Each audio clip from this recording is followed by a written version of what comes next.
మీ business ఏదైనా మీ ఊర్లో promotion చేయాలంటే అది సుమన్ టీవీతోనే సాధ్యం. ఇప్పుడే సంప్రదించండి. మండలం ఈదులూరు గ్రామంలో ఇద్దరు అన్నదమ్ముల తగులో భాగంగా బెల్లి వెంకన్న బెల్లి లింగయ్య అనే ఇద్దరు అన్నదమ్ముల విషయం. అందులో భాగంగా పశువుల కొట్టం దగ్గర పశువులకు వేసిన ఏదైతే మేత ఉంటుందో గడ్డి ఉంటుందో మేత ఉంటుందో అది వేస్ట్ అయింది ఏదైతే ఉంటుందో చిన్న కుప్ప ఉంటే అందులో ఏదో నిప్పు మెరుగులు పడి తరగబడితే ఆ లింగయ్య అనే వ్యక్తి మా అన్నయ్య కాల్ చేసిండు అనే అనుమానంతో పిటిషన్ ఇవ్వడం జరిగింది. కానీ ఆ పిటిషన్లో కూడా వెంకన్న అనే పేరు మెన్షన్ చేయలే.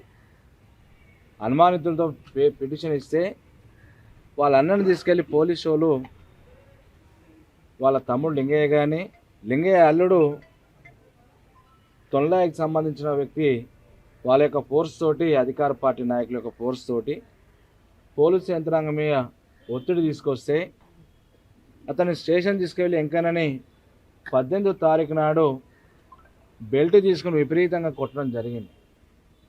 తను గతంలో బతకనీకి బొంబాయి పోయిన వ్యక్తి, కొద్ది కాలాల పాటు అక్కడనే పిల్లలతోటి సంసారం చేసుకుని తన సొంత గూటికి రావాలని చెప్పి బంధుమిత్రుల మధ్యలో జీవనం గడపాలని చెప్పి సొంత ఊరికి వచ్చి చిన్న చిన్న పనులు చేసుకుంటున్న వ్యక్తిని, ఎలాంటి రాజకీయ సంబంధం లేని వ్యక్తి, అలాంటి వ్యక్తిని రాజకీయ కోణంలో మరి అతని మీద ఆలోచన చేసి రాజకీయంగా ఒత్తిడి తీసుకొచ్చి విపరీతంగా కొట్టడంతో ఆ పోలీస్ స్టేషన్లో నన్ను ఎందుకు కొడుతురు, ఏ కారణంతో కొడుతురు అని చెప్పి గొంతెత్తి అరిచినా, రొమ్మి మీద బాదుకుంటున్నాను ఎందుకు కొడుతురని చెప్పి మొర పెట్టుకుని కూడా వినకుండా కట్టంగూరు ఎస్ఐ గారు ఇష్టానుసారంగా విపరీతంగా కొట్టడం జరిగింది.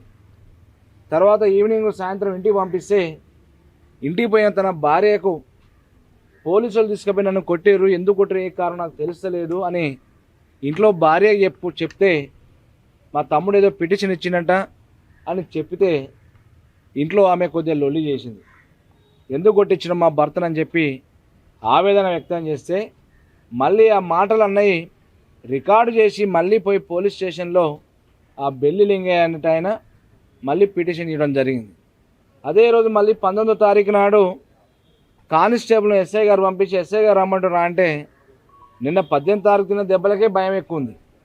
అసలు రాజకీయం తెలియదు, ఊరు వాతావరణం తెలియని వ్యక్తి ఏళ్ళ తరబడి బొంబాయిలో బతికినిపోయి వచ్చి ఊరు వాతావరణంకి వస్తే తన మీద మళ్ళీ రెండోసారి రమ్మంటారు అని చెప్పి ఆ భయంతో పాయిజన్ మందు తీసుకొని మందు తాగడంతో వెంటనే నెల కుటుంబ సభ్యులందరూ కూడా హాస్పిటల్ తీసుకురావడం జరిగింది.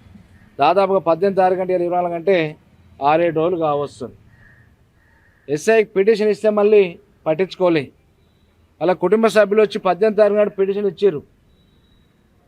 కానీ మందు తాగి హాస్పిటల్లో గవర్నమెంట్ హాస్పిటల్ 4 రోజుల పైన ఉంటే కూడా పోలీసు యంత్రాంగం ఎస్ఐ కానీ సిఐ కానీ ఒక డిఎస్పీ కానీ అసలు డిపార్ట్మెంట్ సంబంధించిన వాళ్ళు కానీ ఎవ్వరు కూడా ఏం జరిగింది ఎట్లుంది కండిషన్ అని తెలుసుకునే పరిస్థితిలో ఈ దుర్భరమైన పరిస్థితిలో పోలీస్ యంత్రాంగం నగరికల్ నియోజకవర్గంలో ఉన్నది. ఈరోజు డాక్టర్ల దగ్గరకు వచ్చి పలకరిస్తానికి వచ్చిన సందర్భంగా డాక్టర్లు 75% సారీ 25% ఓప్స్నే సార్ ప్రయత్నం చేస్తున్నా చెప్పే పరిస్థితికి వచ్చింది. ఒక 50 సంవత్సరాల వయసున్న వ్యక్తి కూలినాలు చేసుకుని బతికేటోళ్ళు పిల్లలను పోషించుకోవడానికి దూరం పోయి బతకొచ్చి ఊరును పట్టుకుందామని వచ్చి ఊళ్ళోకి వస్తే ఒక రాజకీయ రంగం ఉల్పి ఏమాత్రం కూడా ఎంక్వైరీ చేయకుండా విచారణ చేయకుండా అనుమానంతో పిటిషన్ ఇస్తే పోలీసుల యొక్క అచ్చు ఉత్సాహంతో ఈరోజు ప్రాణాలు తీసుకునే పరిస్థితికి దాపరిచిందంటే ఈ వ్యవస్థ, ఇక్కడ ఉన్న రాజకీయ వ్యవస్థ ఏ రకంగా ఉందో ఒకసారి మనందరం కూడా ఆలోచన చేయాలి. నేను దీని సందర్భంగా మొన్న కేతపల్లి సేమ్ ఇదే సంఘటన జరిగింది. ఈదులూరు సంఘటన జరుగుతున్నపై జిల్లా ఎస్పీ గారికి 2 రోజుల క్రితమే మీ అందరి సమక్షంపై కలిసి చెప్పడం జరిగింది. కానీ ఇప్పటివరకు ఎస్ఐ గారు మీరు ఎలాంటి చర్య తీసుకోలే. నేను ఒకటే డిమాండ్ చేస్తున్న మీ ద్వారా పోలీస్ యంత్రాంగాన్ని ఐజీ కానీ డీజీపీ కానీ ఎస్పీ గారు కానీ ఈ రాష్ట్ర ముఖ్యమంత్రిని కానీ నేను ఒకటే డిమాండ్ చేస్తున్నాం. మీకు ప్రజలు ఇచ్చినది అధికారం, ప్రజలకు సంక్షేమం కోరమని ఇచ్చిరా, రాజకీయ కోణంలో ఈ రకంగా బెదిరింపులతోటి మరి ప్రాణాలు తీసుకోవాలని చెప్పి అధికారం ఇచ్చిరా చెప్పవలసిన అవసరం ఉన్నది. ఈరోజు ఆ కుటుంబం పేద కుటుంబం. ఈ సంఘటన కంటే ముందు ఇంకొక రోజు వారం రోజుల ముందు ఊళ్ళో గతంలో మేము శంకుస్థాపన చేసినాయి కానీ పలకలు ఉంటే పలగొట్టి వాళ్ళ నాయకులు ఎవరో ఎమ్మెల్యే గారు వస్తారని చెప్పి ఫ్లెక్సీలు పెట్టుకుంటే 2 వర్గాలు పెట్టుకుంటే వాళ్ళకు వాళ్ళు పోటీపడి చెప్తే అమాయకుడు వీళ్ళ కొడుకు బొంబాయిలో ఉంటాడు, స్టిల్ ఇప్పుడు కూడా బొంబాయిలో ఉంటాడు. తల్లిదండ్రులను చూసిపోదామని వస్తే సంబంధం లేని పిల్లగాని మీద ఫ్లెక్సీలు చెప్పినని చెప్పి కేసు పెడితే మళ్ళీ ఎమ్మటే బొంబాయికి వెళ్ళిపోయే పరిస్థితి. అంటే వీళ్ళు ఏ రకంగా రాజకీయాలు చేస్తారు, ఎవరేమన్నా ఊర్లో తేటగా తిరిగినా కష్టమే ఉంది, బతకాలన్నా కష్టమే ఉంది. ఒక మాజీ సర్పంచ్లో మాజీ ఎంపీటీసీలో లేకపోతే ఎవరన్నా తిరగాలన్నా కష్టమే ఉంది. పోలీసులు స్టేషన్లో పిలిచి రోడ్ ఎక్కొద్దు, ఏ దాంట్లో కూడా ఇన్వాల్వ్ లేకుండా కూడా మేము మీద కేసులు కట్టి మరి మీ తాట తీస్తామనే పద్ధతిలో హెచ్చరికలు చేస్తారు. వీళ్ళకి ఇంత దారుణంగా ఒక రాజకీయ సంబంధాల వ్యక్తిని అన్నదమ్ముల 20 వర్గాల మధ్యన చిన్న విషయం అనుమానంతో ఉంటేనే వీళ్ళ ఈ రకంగా చితకబాదితే వీళ్ళ సావు మధ్యలో కొట్టుకలాడే పరిస్థితి. ఇంకో అతను పేషెంట్ ఏమో మరి నర్సయ్య అనే వ్యక్తి గుడివాడలో ఇలా హాస్పిటల్ సర్జరీ చేసుకుని బోన్స్ క్రాక్స్ వస్తాయి, పోలీసులు కొడితే కేతపల్లి ఎస్ఐ కొడితే. అంటే ఇట్లా కొట్టుకుంటూ పోతుంటే అలా మీద ఏమాత్రం కూడా యాక్షన్ తీసుకోవట్లే. అంటే మరి యంత్రాంగం ఉందా లేదా, చచ్చిపోయిందా, ప్రజాస్వామ్యం చచ్చిపోయిందా, ఇలా ప్రజలని మనుషుల్లాగా చూసే పరిస్థితి లేరు. పశువుల కంటే ఈయన ఈ రకంగా కొట్టుకుంటూ పోతుంటే మరి రాష్ట్ర ముఖ్యమంత్రి ఏం చేస్తున్నాడో ఆలోచన చేయాలి, పైన అధికారులు ఏం చేస్తున్నారో ఆలోచన చేయాలి. మరి రాష్ట్రంలో ఏ పార్టీ ఉండకూడదు, ఏ మతం ఉండకూడదు, ఒకటే మతం ఒకటే ఎజెండా ఉండాలని హుకుం జారీ చేస్తురా, మరి ఏ కారణంతో కొడుతారో ఒకసారి ఆలోచన చేయాలి.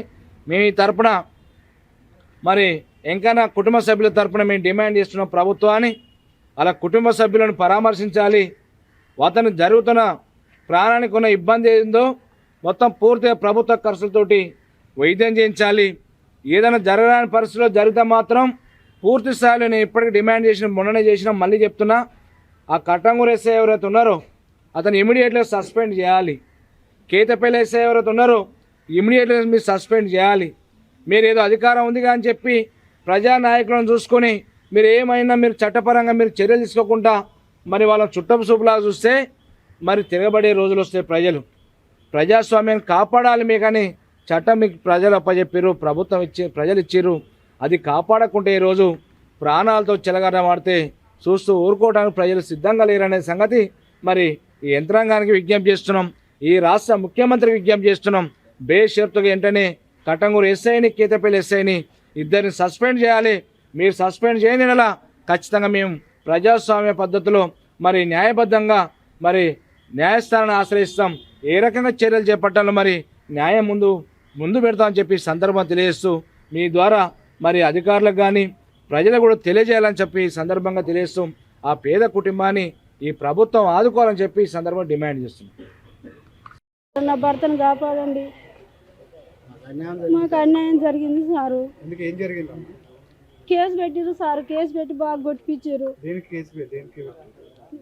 ఏం లేదు సార్, ఆడ ఏం లేకుండా పెట్టిరు మా మీద, అనుమానంతో పెట్టిరు, అనుమానంతో పెట్టిరు సారు. నా భర్త బతకాలి సారు, నా భర్త బతకాలి, నా పిల్లలకు నాకు ఏం లేదు సారు, ఏం లేదు మాకు, మాకు ఏం లేదు సారు, మేము పేద కుటుంబం, నా భర్త బతకాలి సారు.